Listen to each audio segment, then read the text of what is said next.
Welcome to The Explainer. Today, we're going to dive into a pretty counterintuitive idea from the philosopher Alan Watts. He basically argued that the fastest way to get what you truly want is to stop trying so hard to get it. You know, this is one of those strange truths that so many of us learn the hard way. Doesn't matter if it's a promotion, a relationship, or even just a little peace of mind. It seems like the more you chase it with everything you've got, the further it just seems to slip from your grasp. It's a completely frustrating paradox. So what's really going on here? Why does this happen? Well, that's what we're going to break down. We'll turn to the insights of Alan Watts to really get this, and explore how relaxing your grip might just be the real key to letting your desires finally come to you. Okay, so first up, let's explore the problem itself. We're going to call it the chase paradox. This really simple but maddening idea that sometimes the harder we try, the more we fail. Think of it like this. You're in a field. You see a beautiful butterfly, and you decide you have to catch it. The more you lunge and charge at it with your arms flailing all over the place, the more it just effortlessly flutters away. Well, our desires for love, success, happiness, you name it, they often behave in the exact same way. They just seem to dodge our most frantic efforts. So why is this strategy so counterproductive? I can promise you, it's not just bad luck.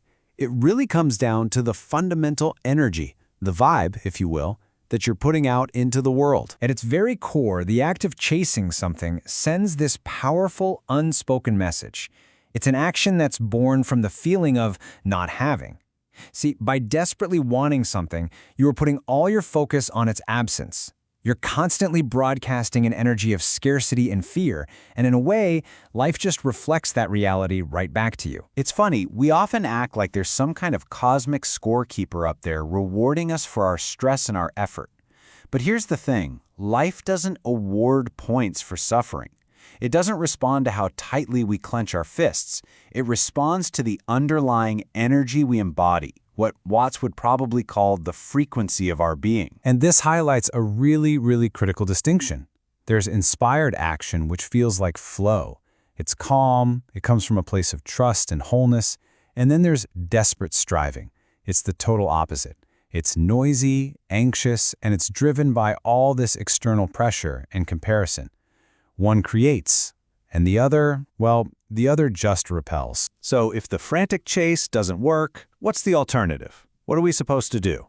The answer, according to Watts, is found in the profound power of stillness. Now, a lot of us are conditioned to see stillness as something negative. You know, if you're not hustling, you're being lazy or weak. But that is a deep misunderstanding. True stillness isn't about giving up. It's actually a state of incredible power. It's where you find alignment, wisdom, and a kind of magnetic presence. And let's be really clear. This isn't about just sitting on the couch and doing nothing. Stillness is a deeply active inner state. It's all about creating enough internal quiet so that you can finally hear your own intuition, free from all the noise of panic and doubt. It's that space where you stop reacting and you start, well, truly co-creating with life. So the path of stillness, it follows a pretty clear process. First, you have to peel away all that noise, the fear, the self-doubt. Doing that allows you to align with your inner truth, with your intuition.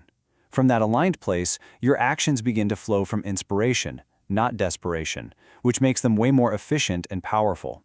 And finally, all this opens you up to actually receive what you desire and to do it with ease. And this brings us to the final, crucial principle that really ties this all together.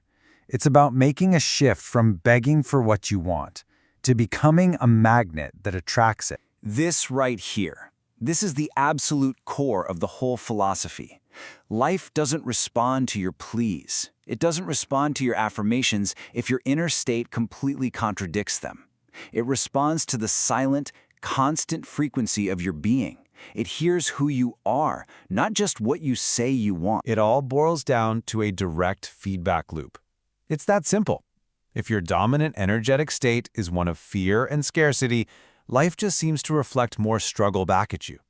But if you can cultivate a state of trust and wholeness, life begins to meet you with more support, more flow. Your inner state truly is the magnet. And crucially, this is not about faking it till you make it or forcing positivity. It's about genuinely tuning your energy. You can start by simply observing your state without judgment. Then you can explore what it would actually feel like to already have your desire. The whole goal is to become the version of you who is energetically ready to receive it. After all, your desires are really just echoes of your own potential, calling you to align with. And this leaves us with a pretty profound final thought. What if everything you've been chasing so desperately hasn't been running from you at all? What if it's been right here, this whole time, just waiting for you to stop running, to breathe, and to become still enough to finally notice it? So, what might you discover if you just stopped running today?